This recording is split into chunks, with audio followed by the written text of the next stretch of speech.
Pertolongan pertama sebagai unsur inti pidana gawat darurat, ya. Pertolongan pertama sebagai unsur inti pidana gawat darurat. Karena menurut saya ini merupakan unsur inti dari ancaman pidana layanan gawat darurat, maka pemahaman akan pertolongan pertama ini penting. Ya. Saya mulai dari satu pernyataan Profesor Isnaini, salah satu eh, begawan hukum Indonesia menurut saya, ya, guru besar Fakultas Hukum Universitas Airlangga Surabaya, dalam suatu pelatihan kontrak drafting, ya, seingat saya di Jimli School, saya pernah bertanya kepada beliau sebenarnya terkait 1320, ya, dalam kaitan pelayanan kesehatan. Dan salah satu pernyataan beliau yang saya pikir eh, betul dan relevan untuk kita perhatikan sampai saat ini, beliau mengatakan demikian. Rumah sakit itu, ya, rumah sakit mewakili vaskes yang lain tentunya juga, ya. Rumah sakit itu ibarat kereta yang ditarik oleh dua ekor kuda, ya. Kereta yang ditarik oleh dua ekor kuda. Satu kuda sosial dan satu kuda bisnis.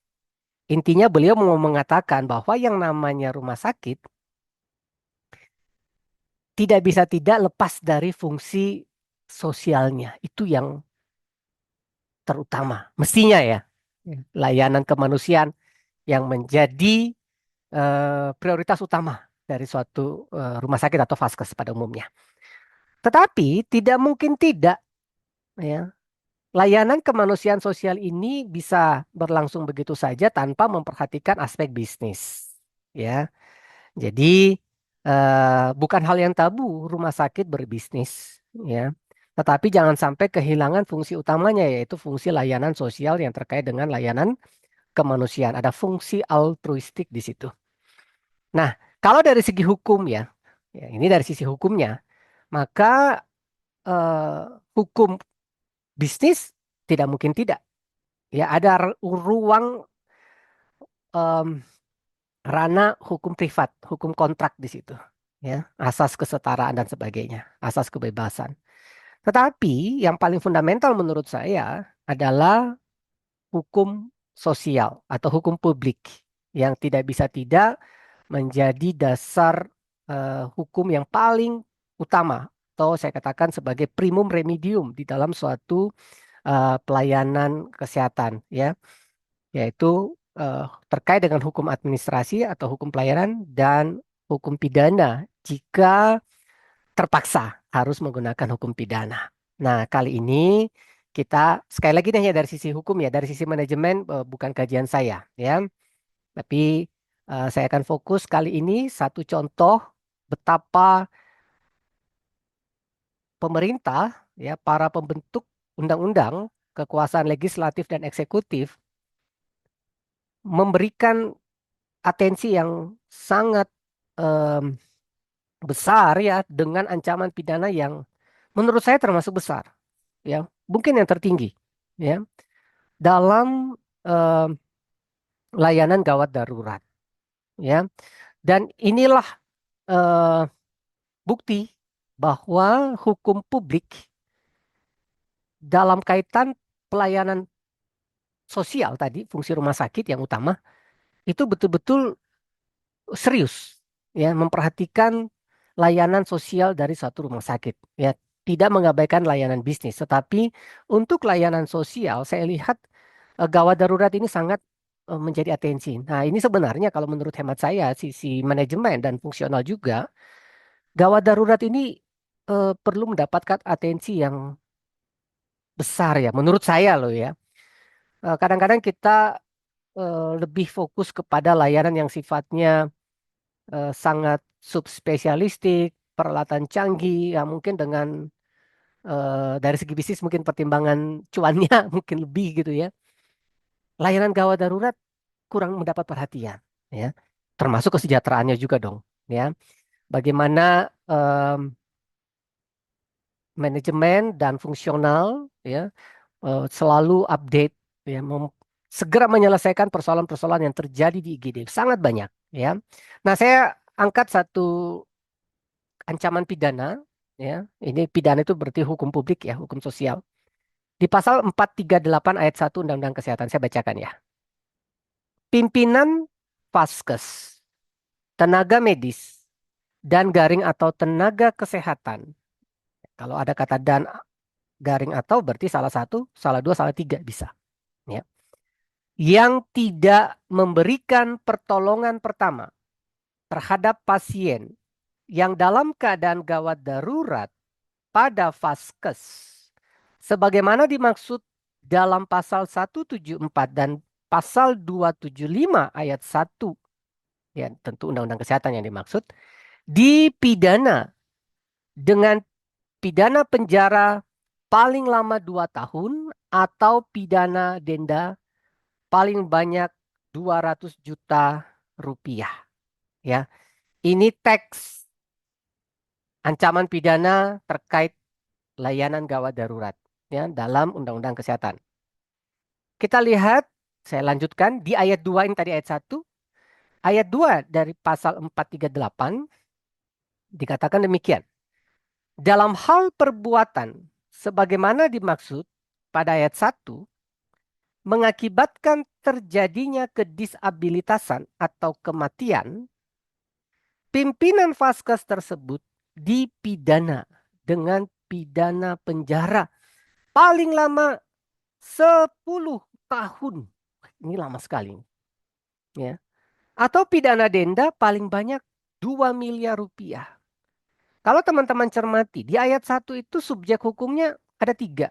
Pimpinan vaskes, tenaga medis, dan atau tenaga kesehatan. Begitu masuk di ayat kedua, kalau terjadi pengabaian ayat 1 ini mengakibatkan kecacatan atau kematian, yang diancam pidana cuma pimpinan vaskesnya, direkturnya doang. Ini menarik sebenarnya ini, ya. Silakan kalau direktur keberatan ajukan judicial review ke Mahkamah Konstitusi ini. Ya kalau keberatan.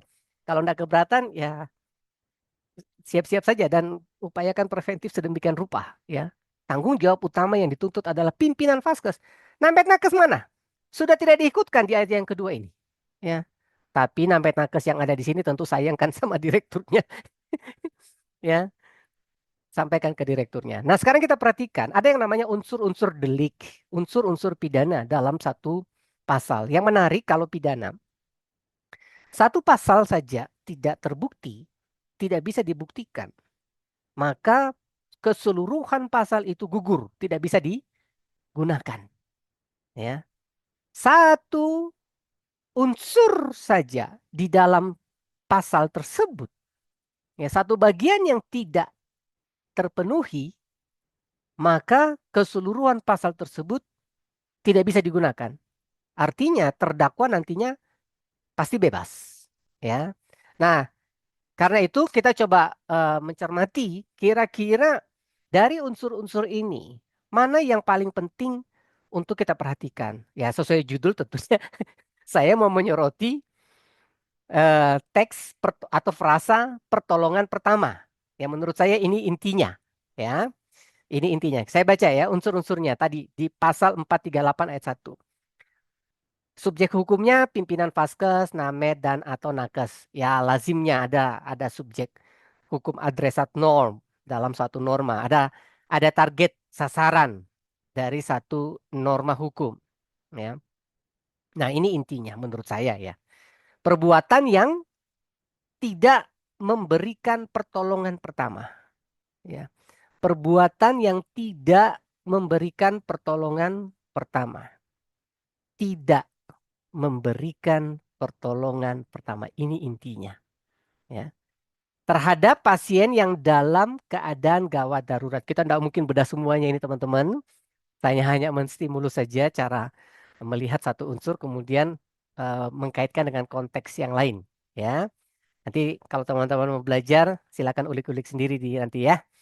Nah, terhadap pasien yang dalam keadaan gawat darurat pada vaskes.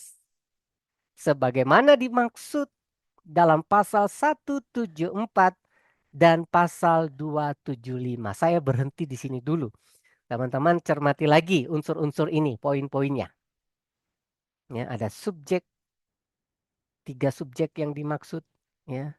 Poin utama perbuatannya adalah tidak memberikan pertolongan pertama, ya, kepada siapa, dalam kondisi yang bagaimana, di mana, ya, dalam kaitannya dengan norma yang mana. Nah, oke, baru saya lanjutkan. Nah, yang sering ikut webinar saya tentu sudah katam ya dengan slide ini. Yang kita baca tadi baru teks. Belum cukup untuk memahami tanpa memahami konteksnya. Nah, konteks itu ada 2 makna lagi. Teks itu sendiri dalam kaitannya dengan teks-teks lain dalam peraturan perundang-undangan tersebut bisa vertikal, artinya kita cari peraturan di atasnya, peraturan di bawahnya, cari peraturan horizontalnya, ya. Dan bisa juga konteks bermakna kasus realnya, kejadiannya. Ya, kita tidak bahas kasus tentunya, kita mau lihat teks dan konteks teks itu sendiri. Nah, kembali ke teks ini yang menjadi sorotan kita. Ini kita belajar pelan-pelan ya. Ini teks yang tadi yang lagi kita bahas, pasal 438 ayat 1. Ya, kalau teman-teman cermati, kita lihat konteks dari teks pertolongan pertama. Jadi, topik kita kali ini fokusnya ada pada frasa pertolongan pertama. Ini yang intinya menurut saya. Ya. Nah, kalau kita lihat di sini teman-teman, ya, subjeknya, oke, 3 tadi ya, bisa kena pimpinan, bisa namet nakes. Ya, pimpinannya bisa jadi dia tidak ada di tempat pada waktu kejadian gawat darurat. Oke, ya. Nah, intinya mereka dianggap tidak memberikan pertolongan pertama. Konteksnya adalah pada pasien atau terhadap pasien yang dalam keadaan gawat darurat. Itu dulu. Maka kita perlu tahu gawat darurat itu apa. Ya. Sekali lagi, pertolongan pertama yang dimaksud dalam pasal 438 itu dalam konteks pasien gadar. Kalau bukan gadar, ya tidak memenuhi tidak memenuhi kategori atau konteks 438 ya. Kemudian pada vaskes. Vaskes itu rumah sakit kita lihat lah ya yang komplit lah ya. Itu tidak hanya IGD kan ya. Yang namanya kejadian gawat darurat tidak hanya di instalasi gawat darurat tentunya. Ada di semua bagian. Di poliklinik bisa nggak? Bisa. Di bangsal bisa nggak? Bisa terjadi gawat darurat. Ya, silakan dieksplor lebih lanjut nanti ya. Nah, saya mau soroti ini. Konteks teks pertolongan pertama itu dikaitkan dengan pasal 174 dan pasal 275. Maka dari sini ya saya hanya akan menyoroti gawat darurat dan pasal 174 275. Apa gawat darurat? Nanti silakan lebih lanjut lihat sesi sebelumnya ya. Ini per definisi yuridisnya. Gawat darurat adalah keadaan klinis pasien yang membutuhkan tindakan medis dan garing atau psikologis segera guna penyelamatan nyawa dan pencegahan kedisabilitasan. Nah, di dalam pasal 293 ini yang jarang dibahas sepertinya ya. Pasal 293 ayat 9 dan 10 Undang-Undang Kesehatan terkait informed consent sebenarnya. Tetapi dari situ kita bisa memetik makna bahwa namet atau nakes yang memberikan pelayanan kesehatan itu berwenang memutuskan tindakan gawat darurat berdasarkan kepentingan terbaik pasien untuk penyelamatan nyawa. Ya, kalau dilengkapi dengan pencegah atau pencegahan kedisabilitasan. Jadi kalau menurut saya dari sisi drafting, ya, rumusan gawat darurat di pasal 1 angka 24 ini pada frasa tindakan medis kurang tepat. Kenapa? Kalau tindakan medis, pelakunya cenderung adalah tenaga medis. Sementara kewenangan melakukan layanan gawat darurat tidak hanya pada tenaga medis, tapi juga pada tenaga kesehatan. Ya, bisa dilihat baca rujukannya di bawah. Ya, karena itu lebih tepat sebenarnya membutuhkan tindakan pelayanan kesehatan, ya, atau tindakan kesehatan kalau mau disingkat. Oke, sekarang kita lihat konteks pasal 174 karena itu yang dirujuk oleh pasal 438 tadi kan. Sebagaimana, jadi pertolongan pertama itu ya tadi dalam konteks gawat darurat dikaitkan lagi dengan pasal 174 275. Jadi kalau kita mau memahami pertolongan pertama dalam ancaman pidana pasal 438 ini tidak bisa tidak kita harus baca pasal 174 dan 275 seperti ini bunyinya. Ya. 174 ayat 1, Vaskes milik siapa saja. Semua Vaskes wajib memberikan pelayanan kesehatan bagi seseorang yang berada dalam kondisi gawat darurat. Tidak peduli punya pemerintah, punya swasta, BPJS atau tidak BPJS, pokoknya semua Vaskes wajib memberikan pelayanan bagi seseorang yang berada dalam kondisi gawat darurat. Di sini kita bisa lihat kuda sosialnya rumah sakit yang utama itu berperan, tidak bisa tidak. Ya, tidak ada dulu urusan bisnis, tidak ada urusan administrasi. Pokoknya tolong dulu. Kalau kondisinya gawat darurat, ya. Tujuannya apa? Untuk mendahulukan penyelamatan nyawa dan pencegahan kedisabilitasan. Ya. Dari ayat 1 ini, saya langsung lompat ke bawah. Ya. Pertolongan pertama di sini sangat erat terkait dengan mendahulukan. Saya tinggal kutip aja kalimat ini. Ya. Pertolongan pertama dimaksud pasti terkait dengan mendahulukan penyelamatan nyawa dan pencegahan kedisabilitasan. Inilah makna pertolongan pertama dalam pasal 174. Ya, mendahulukan nyawa dan pencegahan mendahulukan, sorry kurang lengkap ya. Mendahulukan penyelamatan nyawa dan pencegahan kedisabilitasan. Oke. Nah, di ayat yang kedua dalam kondisi gadar sebagaimana dimaksud pada ayat 1, vaskes semua vaskes dilarang menolak, ya. Dilarang menolak pasien. Dilarang menolak pasien. Bukannya cukup banyak waktu pasien baru tiba di IGD mungkin masih di mobil, pasang saturasi oksigen, begitu kurang dari 90 karena tidak ada layanan dan sebagainya langsung ditolak, ya. Diarahkan ke tempat lain. Ya, tidak boleh, ya. Turunkan layani dulu. Apa yang bisa dilakukan di situ, ya.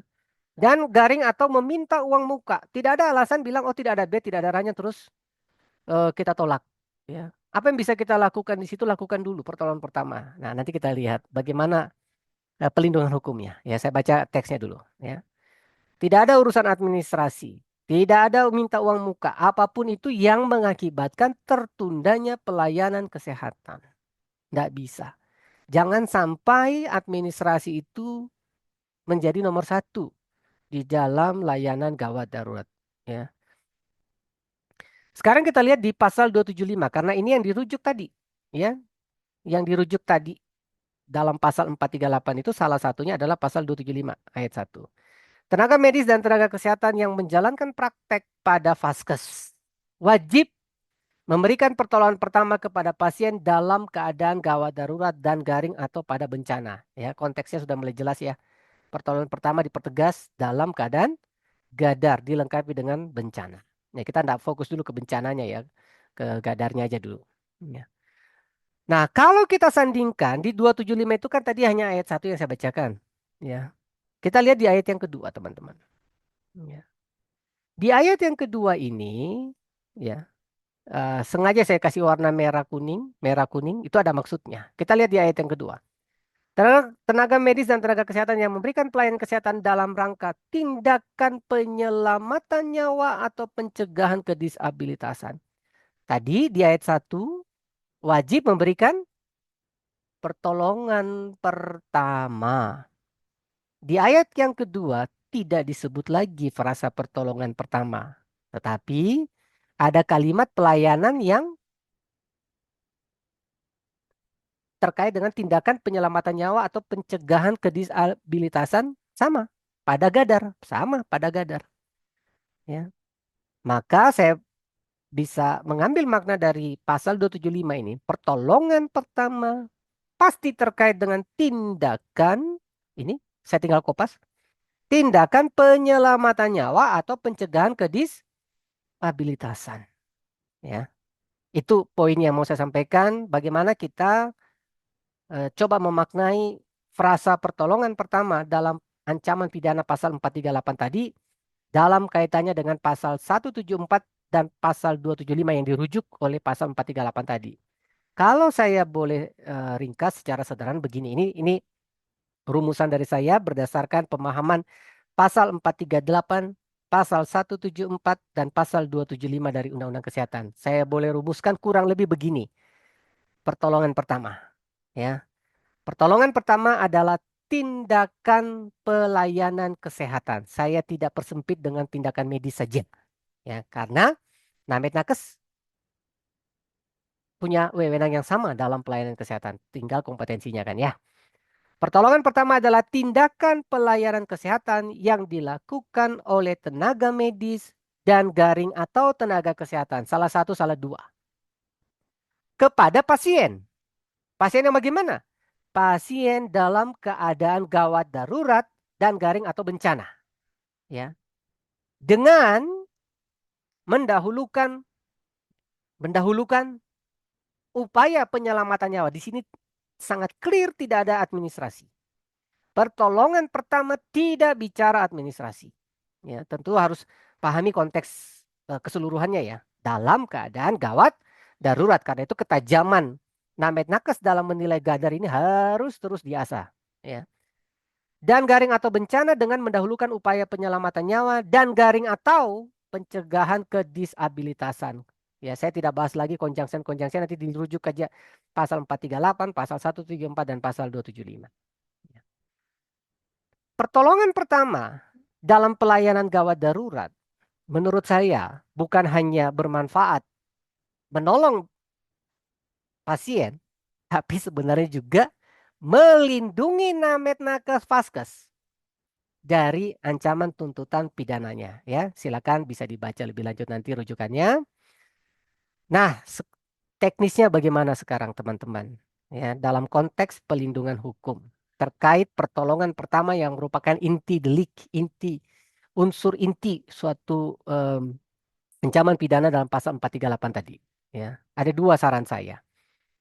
Pertolongan pertama ini menurut saya perlu distandarkan. Disandarkan dalam standar yang mana? Kalau bisa semuanya dong. Ya, mulai dari standar profesi, standar pelayanan, sampai standar prosedur operasional. Ya. Silakan teman-teman yang memungkinkan atau berpartisipasi di dalam semua standar-standar tadi sebaiknya pertimbangkan, pikirkan mulai sekarang sebagai upaya preventif sebelum terlambat. Ya. Setidak-tidaknya teman-teman kita di Vaskes segera buatkan SPO pertolongan pertama. Menurut saya ini sangat krusial. Sudah adakah SPO pertolongan pertama di Vaskes kita? Kalau belum, saran saya segera buatkan standar prosedur operasional pertolongan pertama. Ya, terserah mau dibuat spesifik lagi di IGD bagaimana, di Bangsal bagaimana, di Poli bagaimana, atau dibuat general, nanti di breakdown terserah. Ya, intinya saran saya segera buat SPO pertolongan pertama ini sebagai payung hukum kecil bagi nakes dan vaskes. Dan yang kedua, dalam konteks pelindungan hukum selain kita sandarkan, buktikan. bahwa nakes vaskes telah melakukan pertolongan pertama agar kita dikecualikan dari tuntutan ganti rugi maupun tuntutan hukum lainnya. Ya. Membuktikan setidaknya dengan 2T yang biasa saya sampaikan. Satu, tuliskan. Yang kedua, testiskan. Yang belum paham testiskan silakan ikut konten saya yang lainnya. Sebagai ringkasan resume, pertolongan pertama merupakan unsur inti pidana dalam layanan gawat darurat, khususnya dalam pasal 438 Undang-Undang Kesehatan. Pertolongan pertama bukan saja menolong pasien, tetapi juga melindungi nakes vaskes. Tuangkanlah pertolongan pertama tadi dalam standar prosedur operasional mestinya ya, salah keliru kurang tepat. Standar prosedur operasional pertolongan pertama dan buktikan itu telah dilakukan. Sekian dari saya. Terima kasih Bapak Ibu sejawat. Mungkin em, ada yang ingin ditanggapi, didiskusikan, ditanyakan. Kita bahas setelah sesi foto bersama ya. Serial yang lain bisa diakses di channel YouTube saya Ardianto Panggeso atau Omnibus Law Kesehatan. Saya stop share dulu. Silakan Bapak Ibu yang bisa open kamera, silakan open kamera untuk kita ambil dokumentasinya yang memungkinkan saja yang tidak mengganggu pelayanan.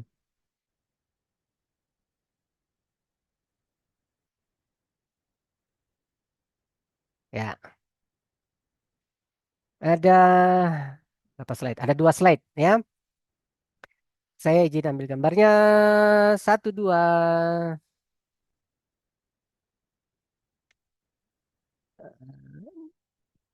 Yang berikut tiga, dua. Iya, terima kasih. Saya stop share dulu, stop record juga.